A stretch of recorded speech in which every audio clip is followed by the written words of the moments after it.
Good evening, viewers, and welcome to another Live and Leash programme. And I'm delighted that we've gone across the county boundary here, and delighted to welcome Councillor Ken Smollen. How are you today, Ken? Hello, John. Thanks very much for having me on your show tonight. I You're appreciate the call. You're very, very welcome, and thanks for taking the time out, because I know tonight, like most nights, you're doing another food run. I am. I start off as early as I can every morning, John, since COVID-19 kicked in, because, look, I don't want to bring anything home to my own family, but I certainly don't want to give anything to anybody else. I know that there's a lot of people don't believe in the seriousness of COVID, and some people don't even believe it exists at all.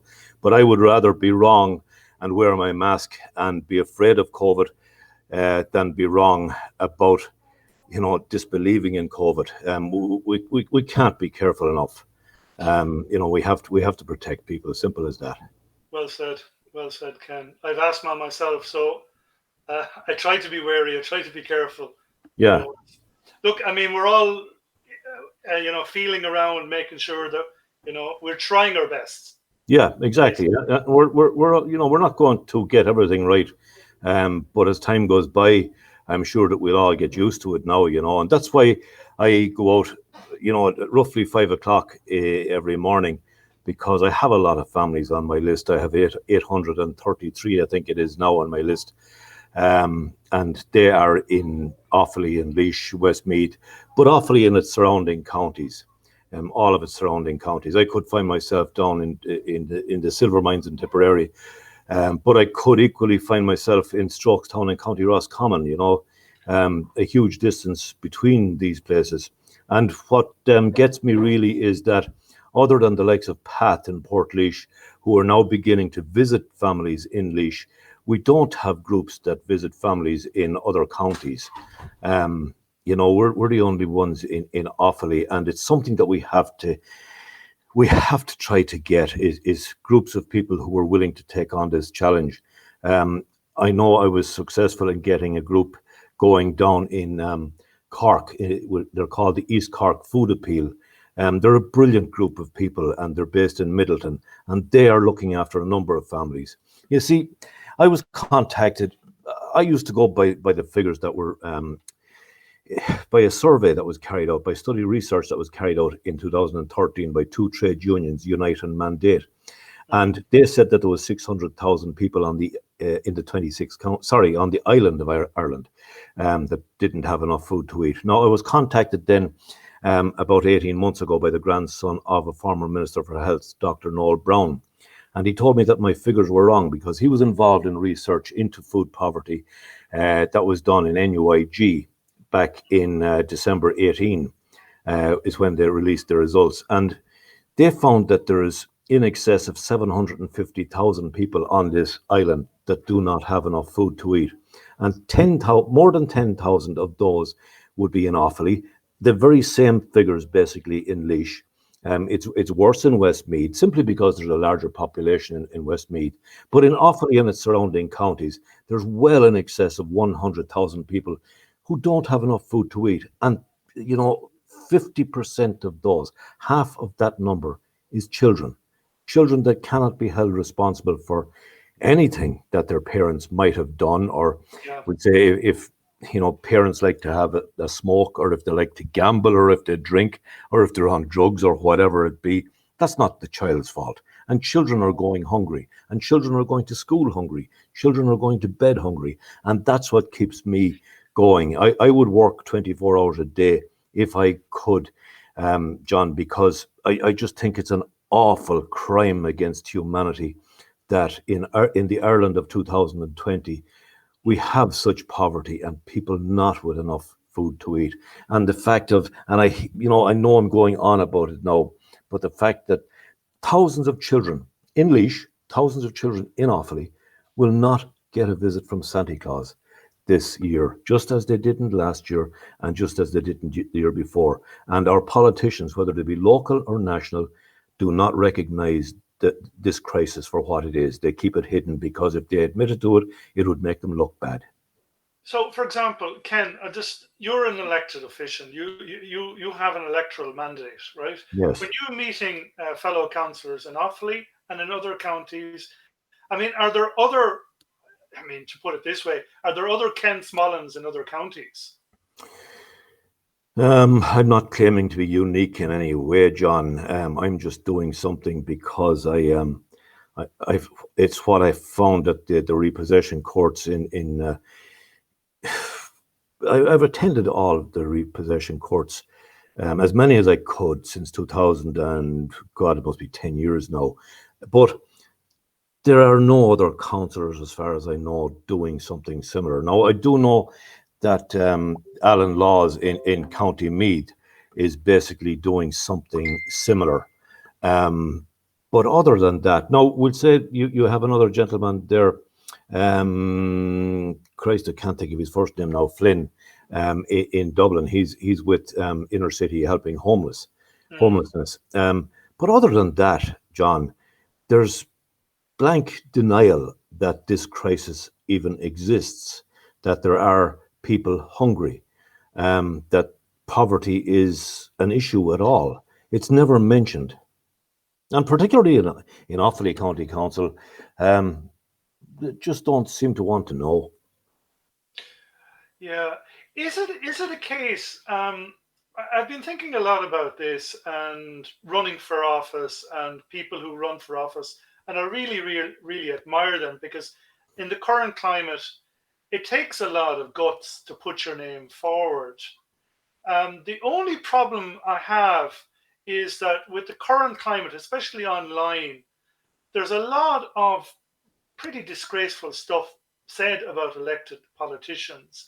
And my biggest fear would be, it would discourage people who are thinking of running from running.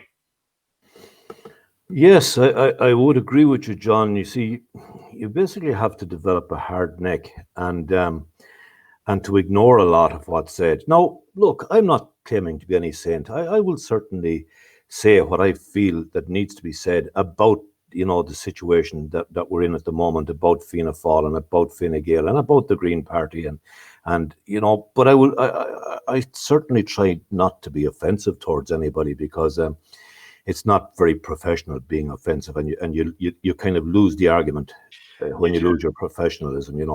And but we do have, as far as I'm concerned, we have an awful government. I thought we couldn't get worse with the last government, but we do, and we have a government that lacks direction. There is a total lack of leadership there.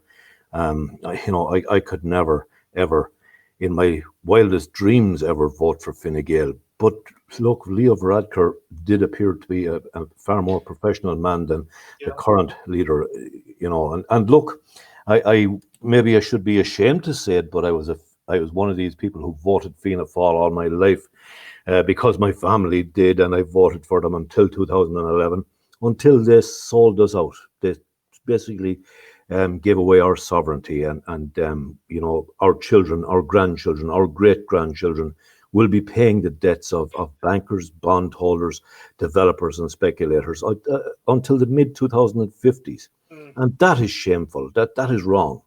It just does not sit right with me. I could never support people that did this to not only to us but to our future generations. It's just wrong.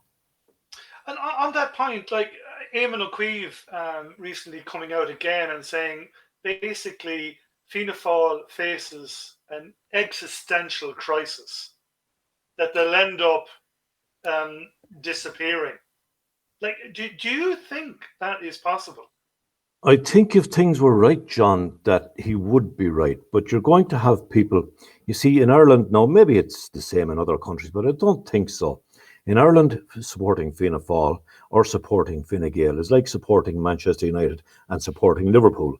If you support one, no matter how badly they do, you'll keep supporting them. People support Fianna Fáil because their mothers and fathers and their grandparents supported Fianna Fáil. And you'll hear about my father fought alongside Dev, my mother fought alongside Collins. And, people don't seem to realize that that's well in the past.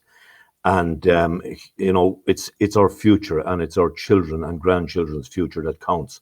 And looking at Fianna Fáil right now, yes, I can't understand that Fianna Fáil have allowed themselves to go into this pit that they're in, and I can't see them recovering, and I can't see how they could ever recover. We saw the polls at the weekend; they're at 10%. 10%. That they have never been as low. And I do know that there is some disquiet amongst their supporters, and I can see why. And I could even see a time when some of the Fianna Fáil supporters might even consider joining Fine Gael. And look, I could never, because I worked as a guard for 30 years, I could never support the likes of Sinn Féin, knowing what was involved there. And but at the same time, surely with the mandate that Sinn Féin got, Fianna Fáil would have been better to go into coalition with Sinn Féin. I'm prepared to listen to anybody. I'm prepared to talk to anybody, even Sinn Féin, because we have to look to the future. We have to put the past behind us, no matter what that past may be. It's our future. It's our children's future that counts, and we have to take the best moves that we can. And surely Fianna Fáil should have been looking to the future and said, right, we have to sit down and talk to Sinn Féin. Fianna Fáil and Fine Gael trying to keep Sinn Féin out of office, it doesn't wash anymore. No, it doesn't wash, but I always maintain the wheel always turns. And I mean, I point out, for example, Brian Stanley, our local TD here in Laois, is now chairperson of the Public Accounts Committee. And then, of course, Sean Crowe, another Sinn Féin TD, is the chairperson of the Dáil Health Committee. And again, that's just politics at work. I mean, it's inevitable. And of course, I have to put my hand up here just to declare, I'm sure some people are aware of this, that Mary Lou MacDonald is my first cousin. But again, I'm not a member of any political party, and I have never been a member of any political party. However, I do feel, having said all that, I do feel that a coalition government with Sinn Féin in it is inevitable. It surely is inevitable, is right. And, the way things are going now, all you have to do is look at the body language of the leaders of this government. And you can see already that Fine Gael are going to, increase their seats at the next election. Fianna Fáil will definitely lose seats. I think the Green Party are in major bother because, as far as I'm concerned, the Green Party just do not deal with reality and never have dealt with reality. But Sinn Féin will definitely increase their seats. And I don't know whether Fine Gael or Sinn Féin, I know Fine Gael have said that they won't talk to them, but it would be a sensible move. We need good governance. Yeah. We need a good government. And no matter who provides that, well, then let them do it. Yeah, we need competent people in government. Yeah. As simple as that. We need competent people. Yeah, we don't have to agree with everything that they do. We don't have to agree with what they did in the past. But we have to give them a chance to do something good for the people of this country going into the future. Look, after COVID-19, after this crisis, none of us knows what's ahead of us. None of us knows what we're facing. We can be sure that we're facing into a major recession. It might not kick in this year, but it surely is going to kick in at some stage next year. And then again, I will always talk about our children. Our children are our future. And it's our children that it's going to affect more so maybe than it's going to affect the likes of you and me, John. And we have to take care of their future. That's what this is all about. So I think it is time for new thinking. At the last government, they called it new politics. We know there was no such thing as new politics. We don't know what this is. This kind of a setup. It's hard to see this setup lasting very long. It's hard to see Micheál Martin staying in his current position. I think surely it's getting to the stage now where there's going to be a heave against Micheál Martin in his own party, because they realise that they'll be wiped out at the next election if they go into it with him in charge. And that next election could happen at any time, because Fine Gael are in the driving seat. They can pull the plug and they just might, if we get any kind of security, or if the situation becomes stable with COVID, Yeah. I could see Fine Gael then pulling the plug because they know they're on a winner here. Yeah, it does, as you mentioned before, it does beg the question, why did Fianna Fáil go into this government?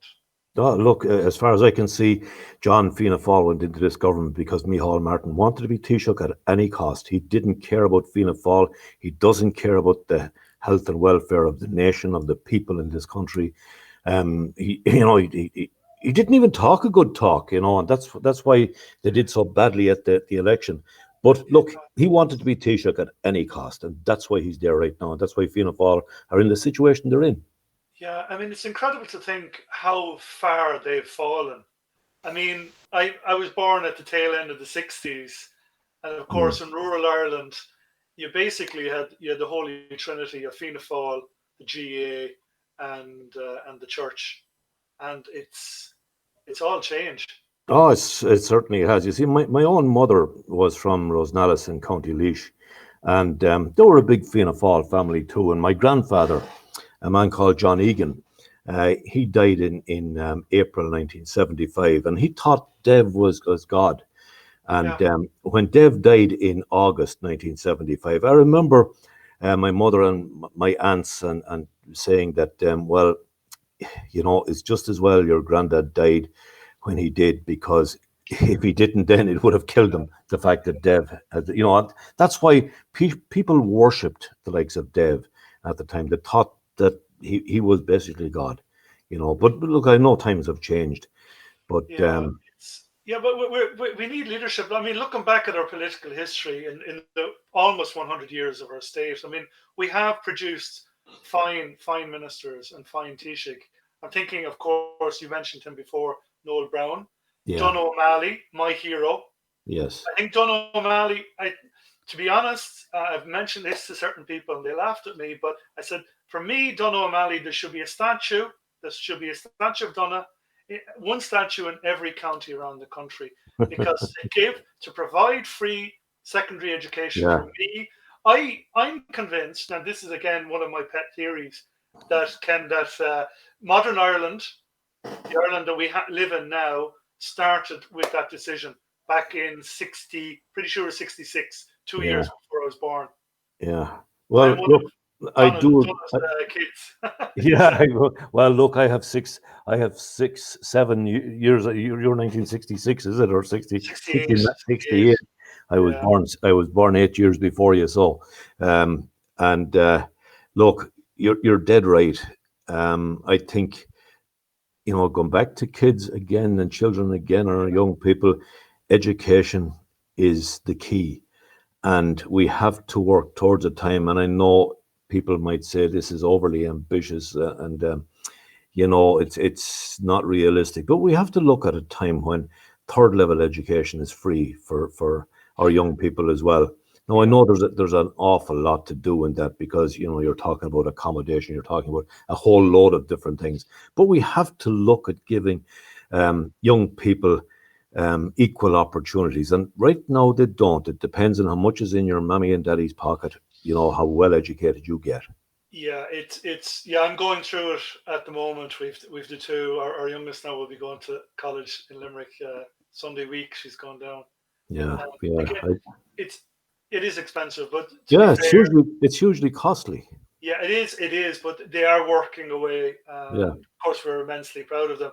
But yeah, it's again, it's for the other kids. I remember during this build up to the Leaving Cert calculated grades, and I was hoping and praying we didn't go down the UK route, and we didn't. To be fair, there was a balance there in the grades.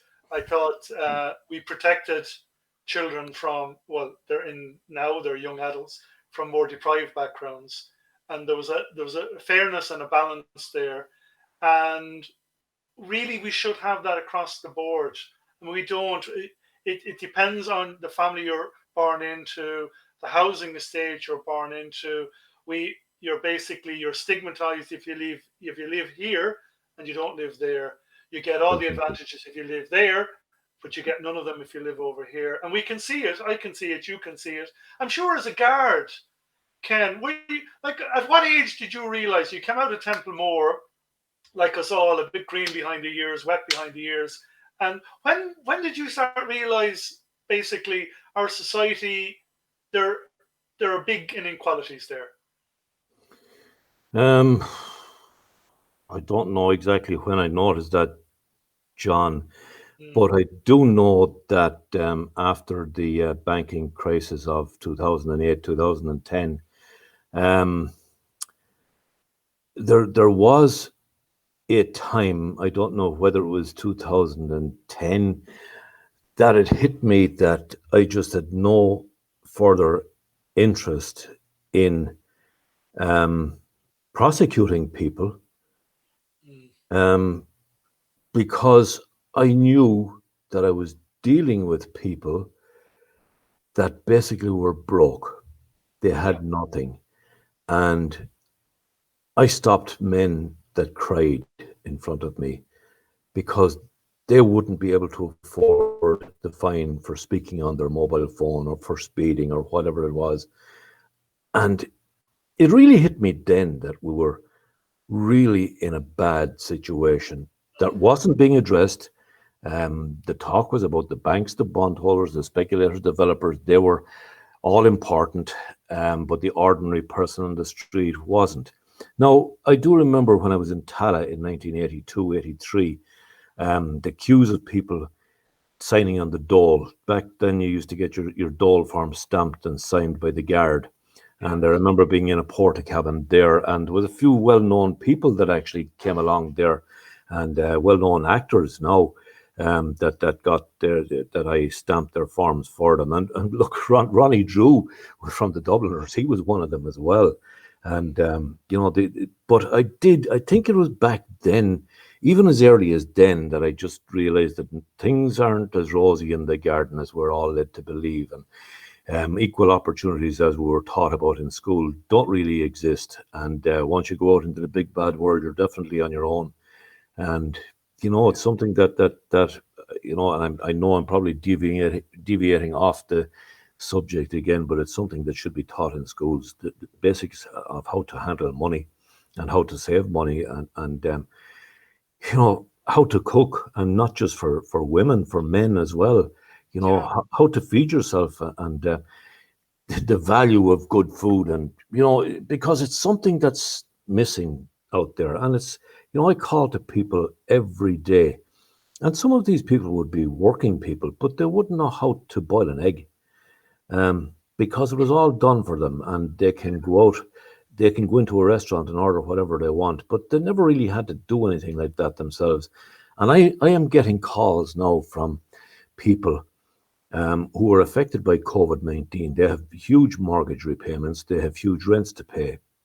And again, they're to the pin of their collar, they're paying everything they can, and they're not eating properly. And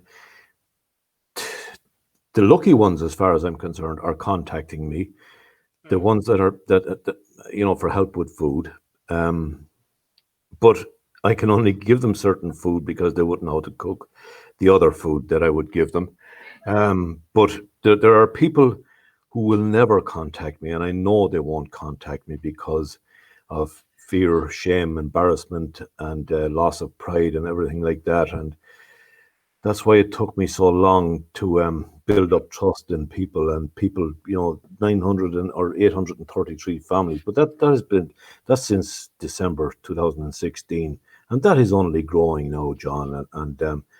It depresses me every day. But I'll tell you one thing that does pick me up is when a small child, looks at me and smiles at me, and I know then that that kid has something to eat tonight and will yeah, have breakfast tomorrow and be grand for the next few days. And it's great when a new family comes on board, because I know that's another family we can save now. We can look after them.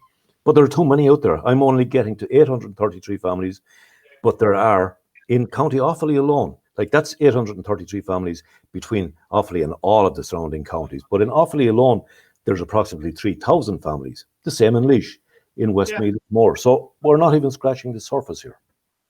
Yeah, but doesn't that point out a glaring gap in our education, how we educate our young? That Oh, big time. Yeah. we're coming, and like I'm looking at me. It's only in the last couple of years that I've got a handle on how to handle money. Like Yeah. we came out looking back. We came out of school, and we just didn't know because we weren't shown how to do it. Because if No, you're you shown how to do it, and then you do it yourself, then you go, well, that's a skill I can pass on to our children. exactly. Exactly. You know, and that leads on then to, because you were talking about the division in amongst people. I can see them every day. I see housing estates where I know that very few children are going to come out of that housing estate and go on to third level education. And and I'm not basically slating anybody or any group of people, but I know where the people are coming from, that where they come from, that are going to be signing on the dole. Children as young as 6 and 7, they have no future, nothing, because their parents didn't know any better, because they were reared the same way, and their parents were reared the same way. I've met so many people that tell me that the first thing that their mother or father says to them is, when they're 18, you're coming up to the county council with me and you're going on the housing list. Now, that to me is not showing any ambition for your child, or not expecting much from your child, Mm. to expect that they will just go on the housing list and that's it. You will go on social welfare then, and that's how you're going to live your life. Is it any wonder that kids really have no ambition to go on and do a trade or go to third level education to become something else? Now, some of them do. And I know a couple of traveller families where their young children, well, they're not young anymore, they're in their mid teens, are on their way to third level education. And I think it's a brilliant thing to see, It's brilliant. because it breaks the lock, it breaks the mold, and it allows these people to actually become something and then go back to their own people and show them what they have done. I think it's brilliant. Yeah, but again, but it's fair play to you because you're pointing out that there needs to be an example in the home. Mm. And Definitely, there does need to be an example in the home, but we'll say in homes, there's too much pressure on parents. Back when I was a young fella, my father was working, and he didn't have a very good job. He worked in the bacon factory in Tullamore at the time, yeah, but he earned enough to pay the rent at the time, and he earned enough to save enough to be able to build a house. And he didn't need a part-time job. My mother didn't need to be working. Whereas now, both partners need to be working, and one probably needs a part-time job along with a full-time job, just yeah, to break even. And sometimes that's not even enough to break even. A lot of those people that are working full-time jobs, husband and wife or partners, and one probably has a part-time job, they're facing repossession of their homes. And that is where I discovered food poverty. I discovered that people were going without enough food just to pay the mortgage, just to get the banks off their backs, just to pay the landlords. And that's where this whole thing came from. And it was a world that I knew nothing about. If somebody had asked me in early 2016 how many poor families did I think were in Tullamore, I would have probably said 10 or 15. Right now, I'm getting to over 300 families in Tullamore town itself. And I'm still only scratching the surface there. that's Um, staggering. I mean, you're talking a yeah, mid-sized Irish town, Ken. yeah. And you can be sure that the exact same is in Portlaoise. And a lot of Oh these yeah, families are working families. They yeah, simply, they are working from morning, noon, night, trying to pay as much as they can to keep yeah, the roof over their heads. And yeah. it's just not good enough anymore. Yeah, a lot of it, I'm convinced. I don't know if you got a chance to read Oliver Callan's article there in the Irish Times. He's very good in that food poverty seems to be a blind spot for our politicians. Other blind spots, for example, the insurance industry. Yeah. We we don't go there. Don't just We, we, don't we, change anything. yeah, Don't we've reform been, it. The banks the same. Yeah. Tech companies the same, meat processing. So there seems to be a couple of untouchables, more than a couple, you know. Yeah. Ken, you're in demand. You're in No, demand. I mean, that's you see, I can just put my hand on it there and just knock it off. And I'm looking yeah, at the people that are calling, but because I'll give them a call back.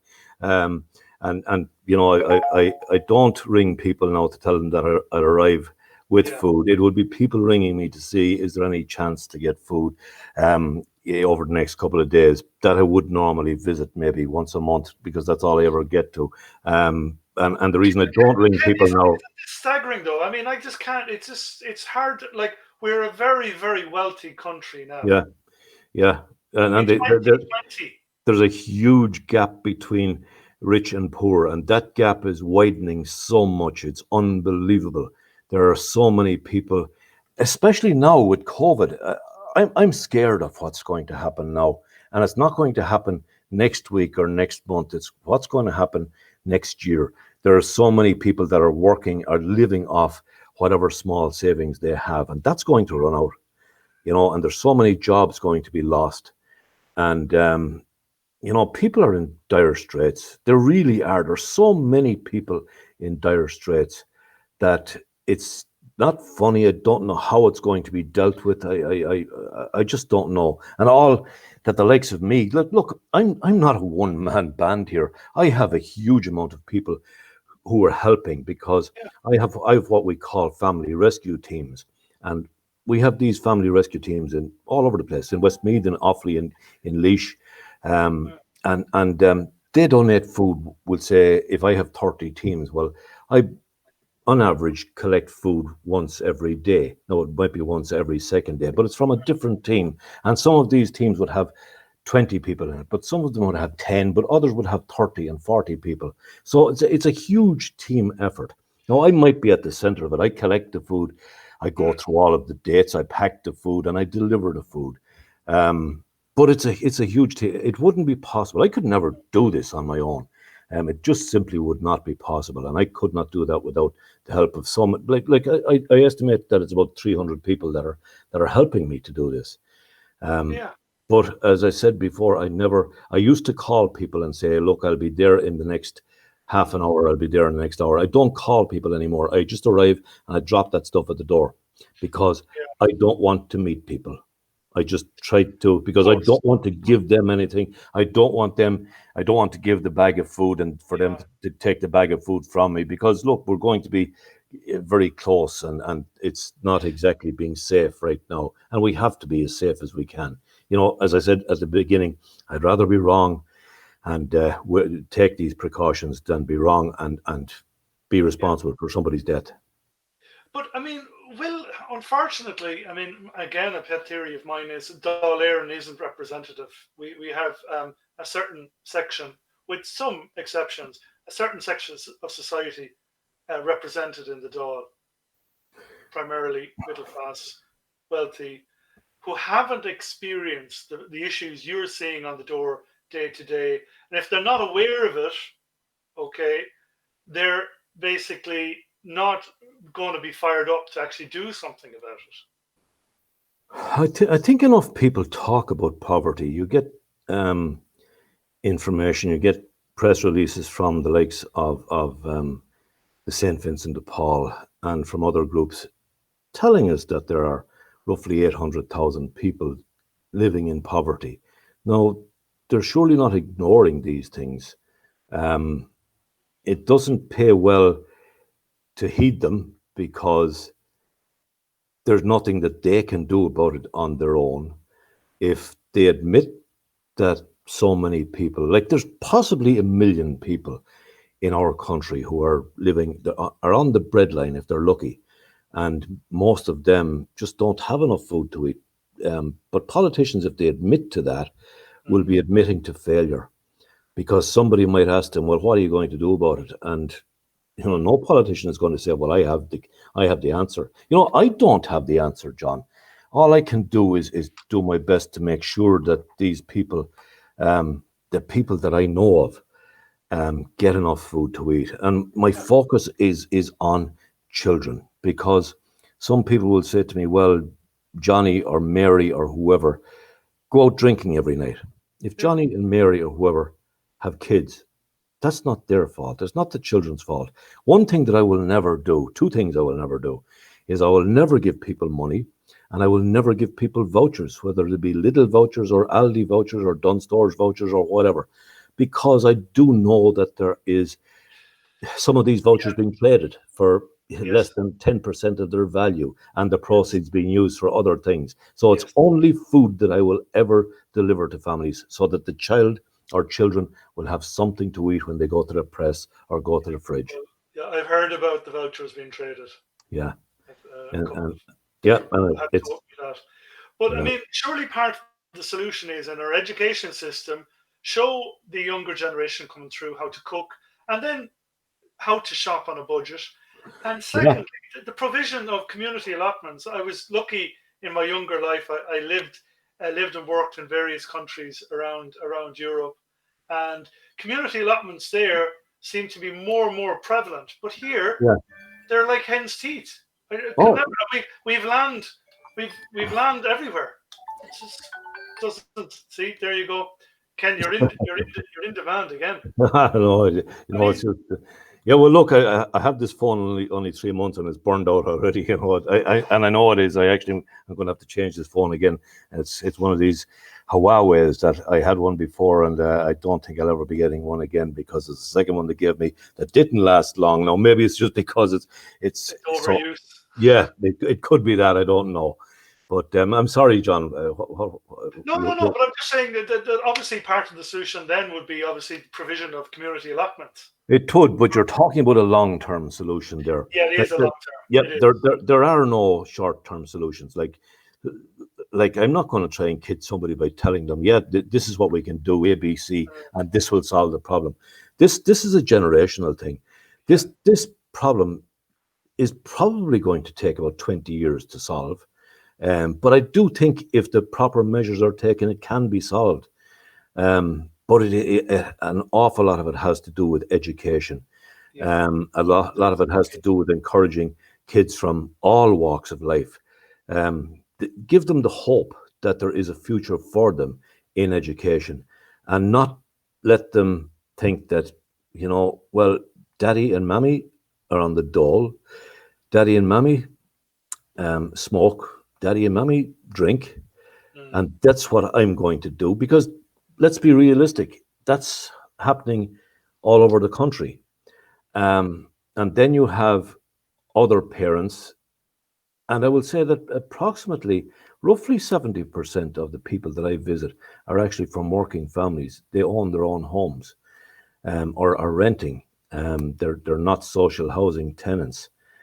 Because a lot of people might think that, oh, he's calling to people on social welfare who wouldn't get up in the mornings. A lot of people I'm calling to, I'd say 70% of them, and maybe slightly more, are actually working and get up early in the mornings. They're Leo's favorite people. They get up early in the mornings, yeah, but they can't. They just cannot survive. They cannot live, and with childcare costs so yeah, high, it's unbelievable. But we have to give their children, because children of families like that are looking at their parents and looking at the struggle that their parents are having.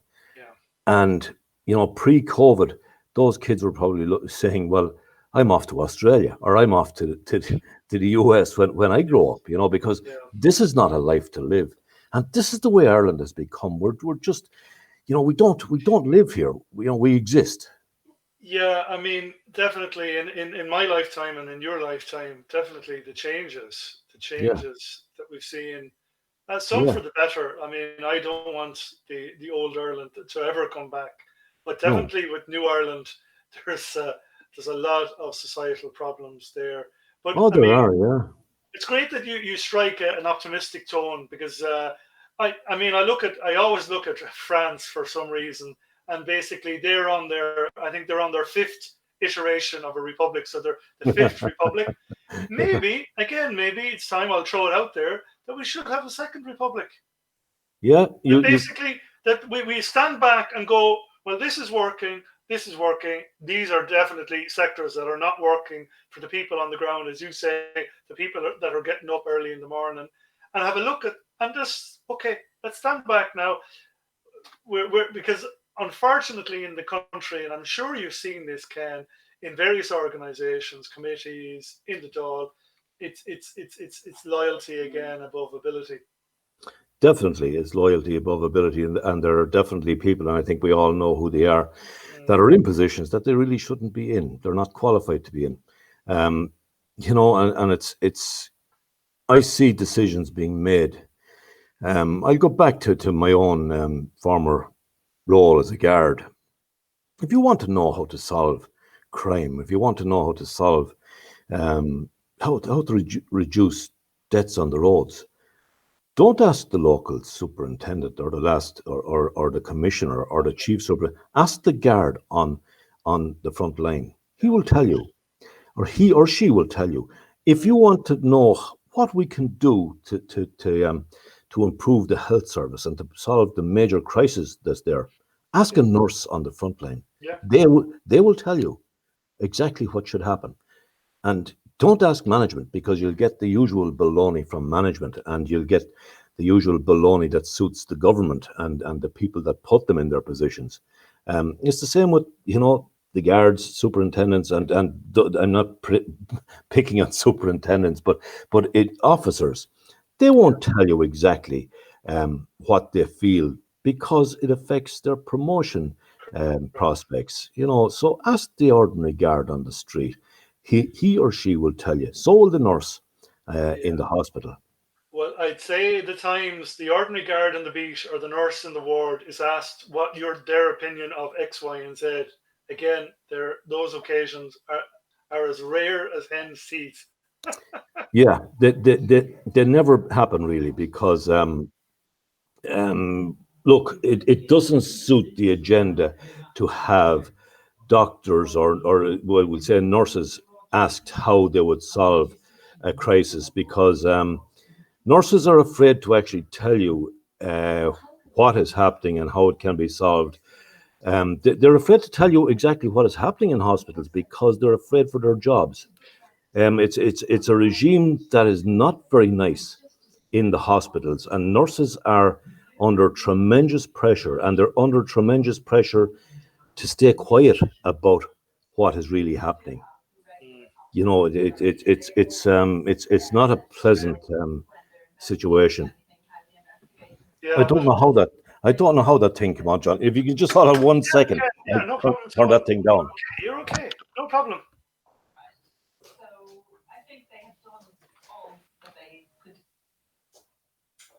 Uh,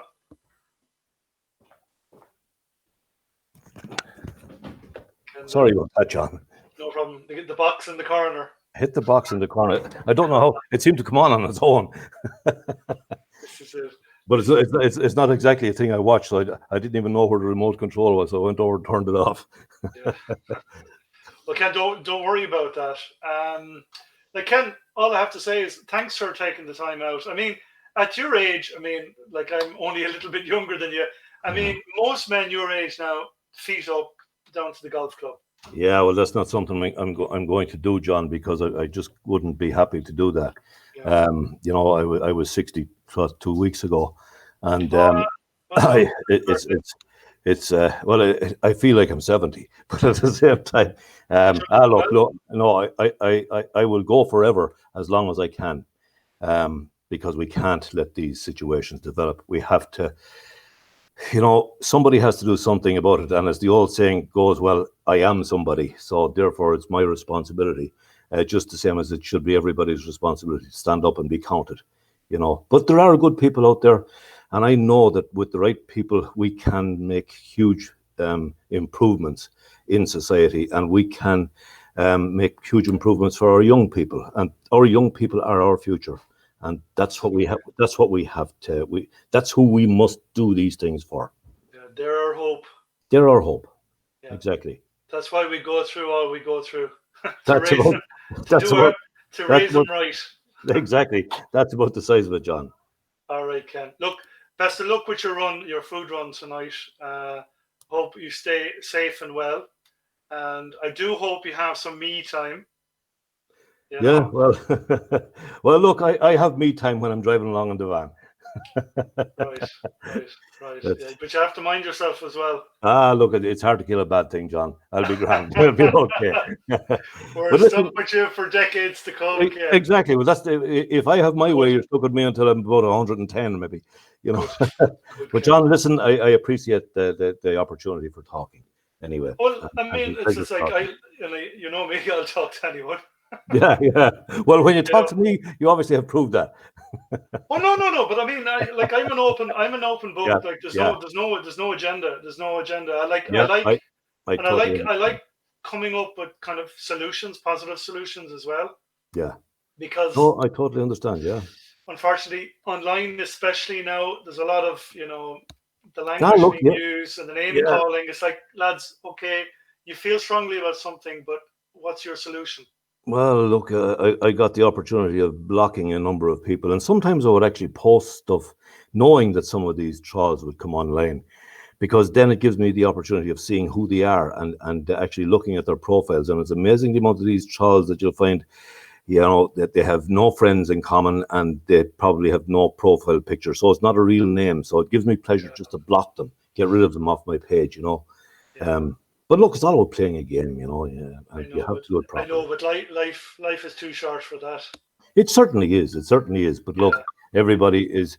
You see, in 2020, we shouldn't need somebody like you taking calls at nearly 9 o'clock at night. Look, Doing what you're doing. I got a. There's something broken somewhere, Ken.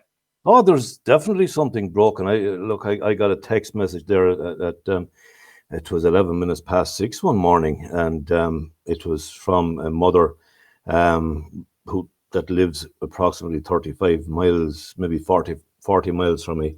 And she had stayed awake all night wondering what she was going to do. She knew she had nothing to give the kids the following morning for breakfast before they went to school. Now, this is pre-COVID again. And at 11 minutes past 6, I received this message from her telling me this. And it was her last hope. She was going to get no help from anybody. She was going to have to keep the kids home from school or send them to school hungry. But I was there at 7:30. And they had loads of stuff to eat. And there were another family that I knew would not have to be in that situation again. Yeah. We'll save them one by one, John. And that's all we can do. But at least if we get them one by one, we're making progress. Well done. But take some time for yourself as well. Yeah, sure. Life is to be enjoyed as well. Life has to be enjoyed. The odd glass of Jameson, feet up. Exactly. Yeah. Well, when these pubs open again, I can see that I might go in for a glass of orange or two. This is it, Ken. You're great. Yeah. Look, mind yourself, and hopefully we'll have you back on later in the year. See how you're getting on. Because my one concern is if this crisis continues, then you have a combination of flu season, COVID, bad weather, people can't heat their homes. Yeah. That's what we're looking at. Yeah. Hopefully it won't be bad, but we can hope. All we can do is hope for the best, John, and deal with whatever comes along. This is it. And I hear you have a new van. Is my source correct? Well, it's 03. It's not a new van, but it's new to me. The other van I called it Lazarus, which I still have, but this is the son of Lazarus. Son of Lazarus. I love it. Well done, Ken. Well done. Brilliant. Look, have a great evening. You too, John. On the roads, and thanks. We'll have you on soon. Thanks very much, John. And Ken, thank you, Matt. Bye-bye. Bye. Thank you. Bye-bye.